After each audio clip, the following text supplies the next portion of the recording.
Pemirsa, Anda menyaksikan Sinpo Dunia Sepekan dengan sejumlah informasi dari mancanegara. Bersama saya Ayu Pratiwi, inilah Sinpo Dunia Sepekan selengkapnya.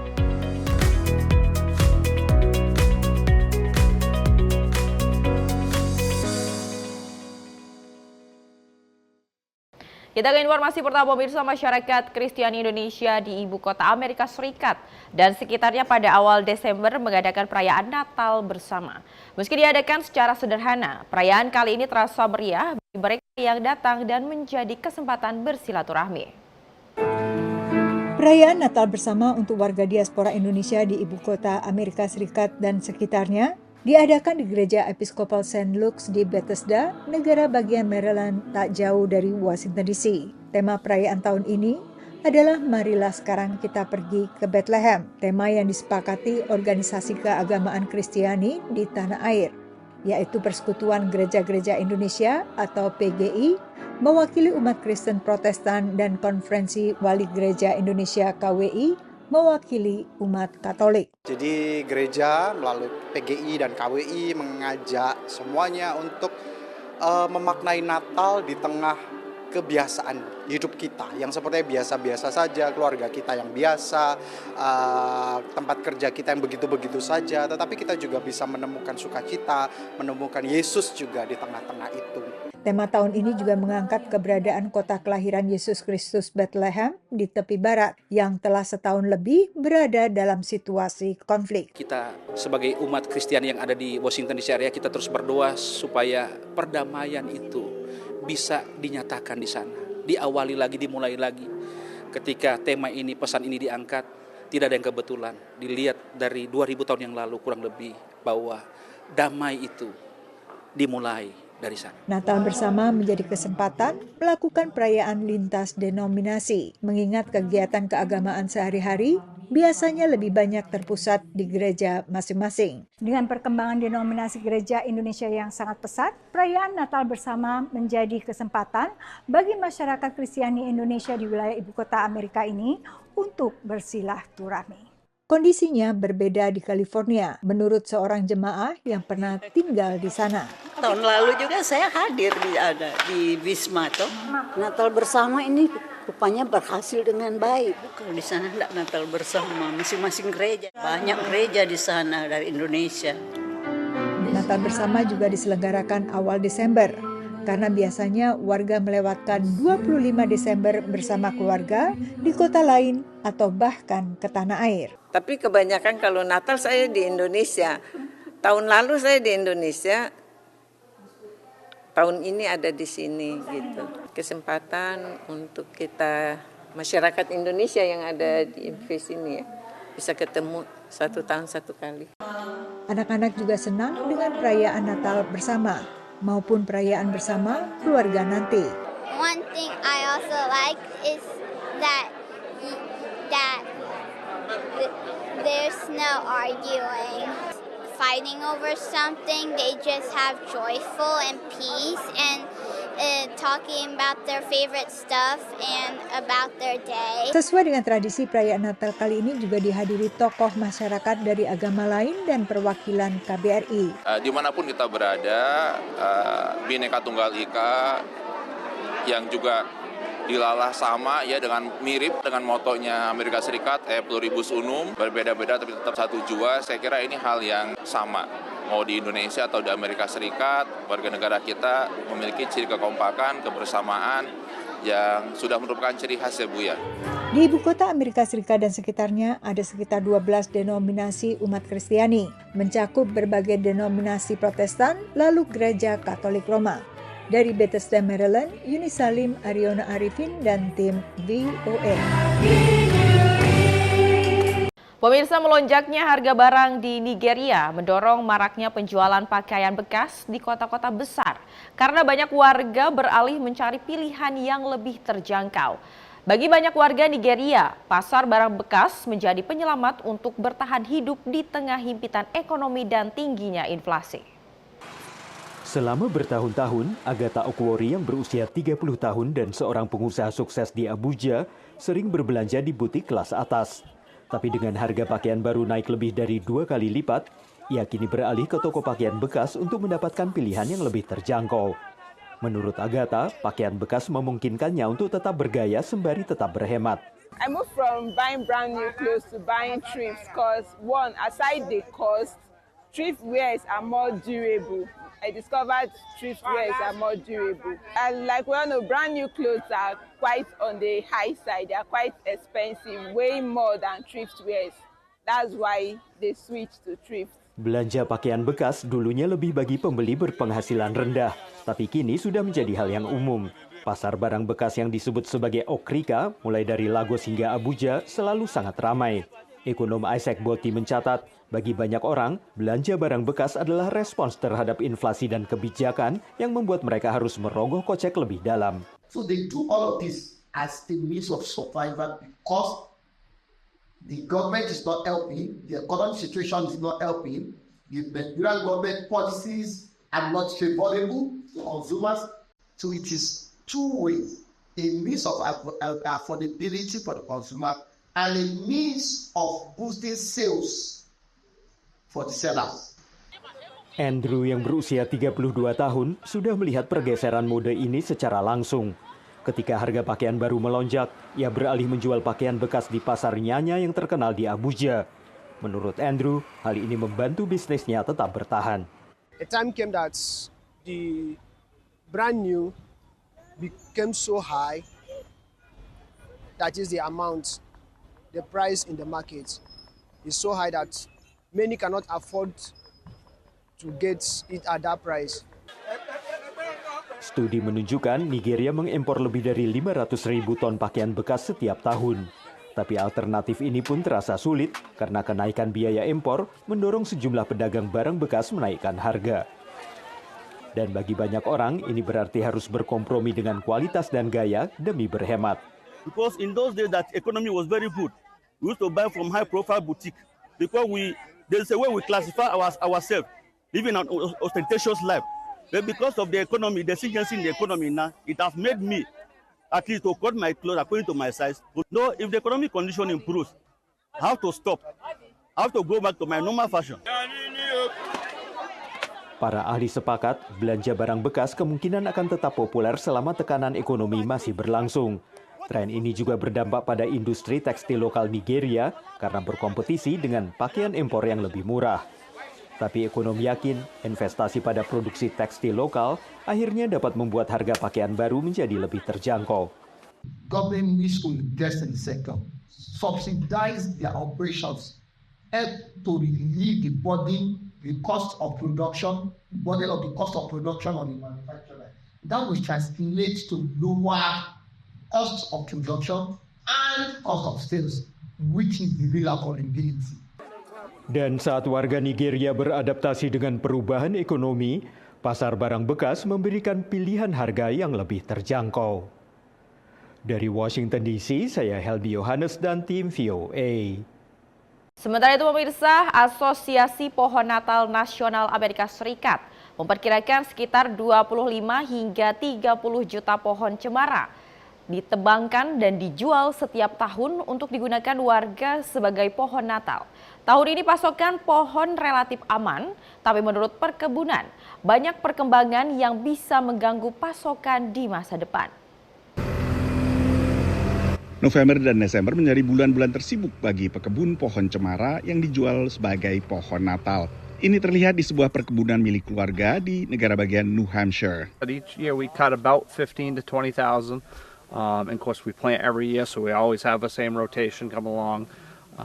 And we replant every year 20 to 25,000. Tahun ini, kebakaran hutan dan kekeringan kembali melanda sebagian Amerika Serikat, menekan produksi pohon Natal. Di Massachusetts, Mike Smolak memutuskan tak menjual pohon dari kebunnya sendiri karena khawatir mengecewakan pembeli. I do not want to send something at home with people that I know will start getting dry very fast. And nothing worse than a Christmas tree with the needles falling off. Kekeringan juga berdampak pada You can see the root system just doesn't go deep enough to get the moisture, and a lot of them just can't hang on, as you can see there. Pohon yang parah terkena adalah pohon muda yang butuh sedikitnya 6 tahun lagi sebelum siap dijual sebagai pohon Natal. Pohon usia 8 tahun ke atas relatif aman. I mean, they're ready for market. This tree is not stressed out. Once again, because its roots go deep, this is going to be fine when it's cut for a Christmas tree this year. Tapi kekeringan tahun ini bisa berdampak pada pasokan pohon beberapa tahun ke depan. This is where we really get hurt, and there's a shortage of Christmas trees, and this keeps the shortage going on because you can't get your new ones to survive. Jeff Hill telah berjualan pohon Natal sejak usia remaja. Menurutnya, satu lagi yang berdampak pada pasokan adalah minimnya alih generasi di perkebunan cemara yang umumnya bisnis keluarga. The average age of a tree farmer is like 64 years old, 65 years old. That's me. Yeah, but there's nobody young getting into business. That's why there really is a shortage. Persoalan ini juga dicermati pemilik perkebunan keluarga Weir di New Hampshire.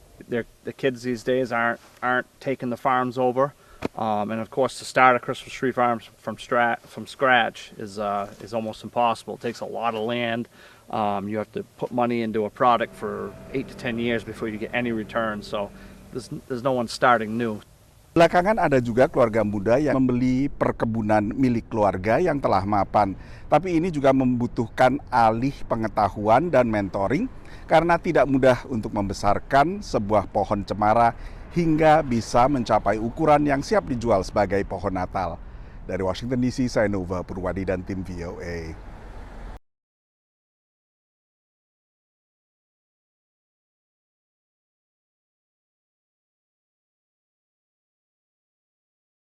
Pemirsa, Presiden terpilih Donald Trump telah mengancam akan memberlakukan tarif pada produk Kanada, Tiongkok, dan Meksiko yang merupakan 3 mitra dagang utama Amerika Serikat. Namun dampaknya dikhawatirkan oleh petani dan ekonomi Amerika Serikat. Thanks to our tariffs and tough trade policies.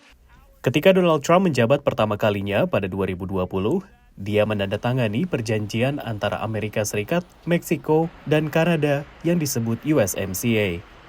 Petani Illinois David Eiserman memandangnya sebagai langkah positif untuk kebijakan perdagangan Amerika.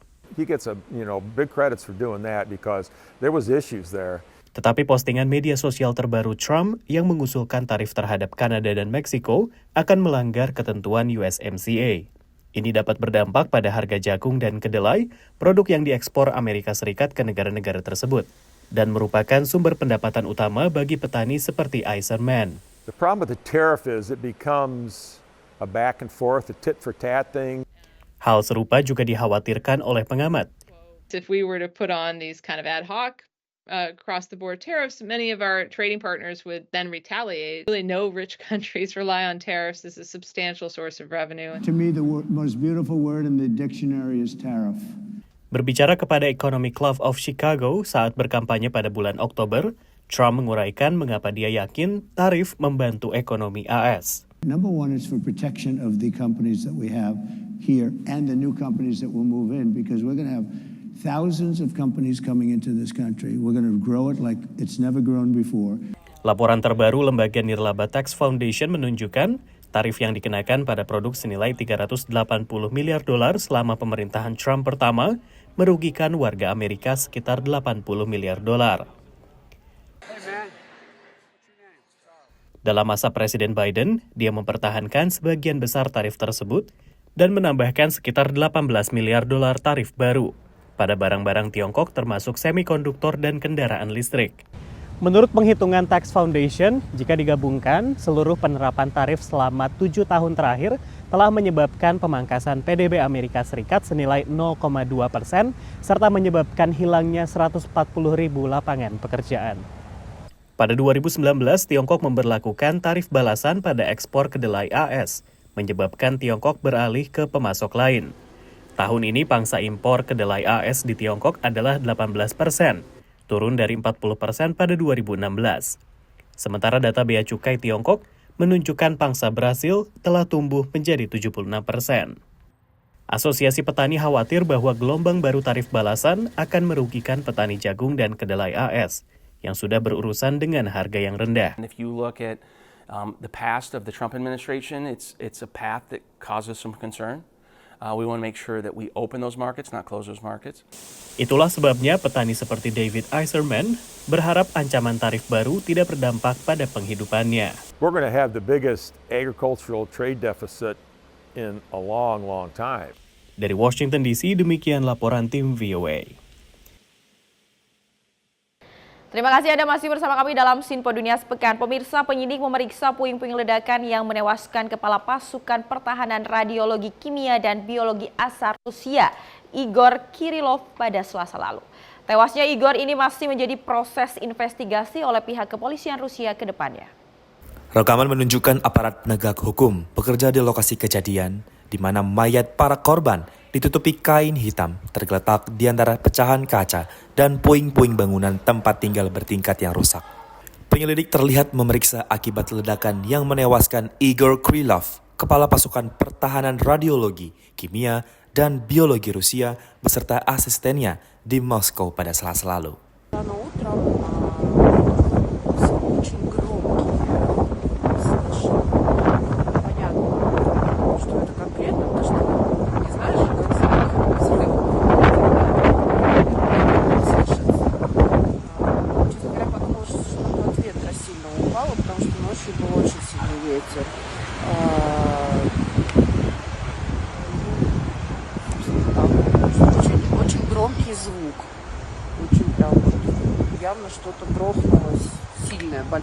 Dari Jakarta, tim redaksi Sinpo TV.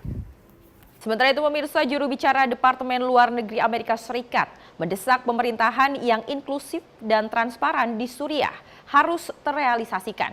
Hal ini dilakukan untuk menurunkan kecemasan bagi masyarakat di Suriah terhadap kepemimpinan pemerintahan baru.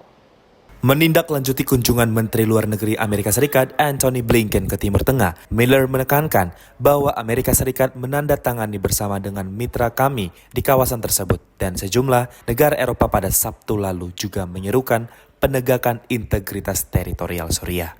Ia juga turut menyampaikan Suriah tidak boleh digunakan sebagai basis teror bagi kelompok teroris dan harus memiliki hubungan damai dengan negara tetangganya dan persediaan senjata kimia harus diamankan dan dihancurkan dengan aman.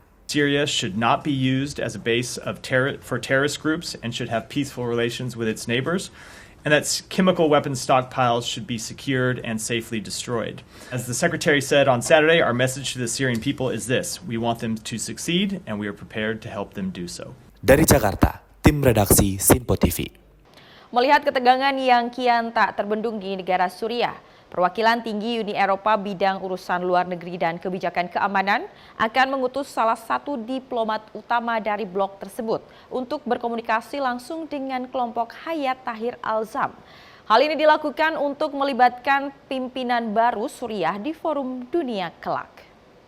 Perwakilan Tinggi Uni Eropa untuk urusan luar negeri dan kebijakan keamanan Kaja Kallas mengatakan bahwa seorang diplomat utama dari blok tersebut akan melakukan perjalanan ke Damaskus dan melakukan kontak langsung dengan kelompok Hayat Tahrir al-Sham atau HTS setelah pengambil alihan Suriah. Ia juga menambahkan bahwa para menteri juga akan mengadopsi paket sanksi ke-15 terhadap Rusia di tengah konflik yang sedang berlangsung dengan Ukraina. On Saturday I was in Jordan meeting with the Arab nations as well as Turkey and United States to discuss the principles of engagement with the new leadership of Syria. What is expected from them?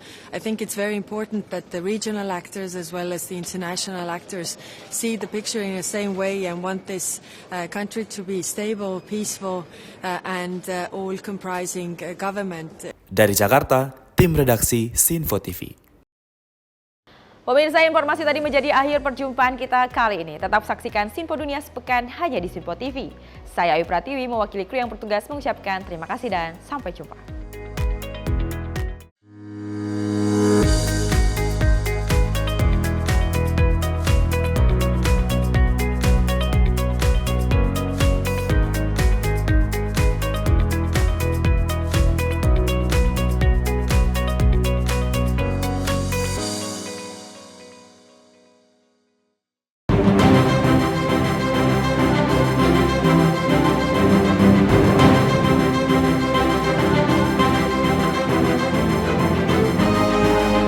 Simpul TV, News, Sport, Entertainment.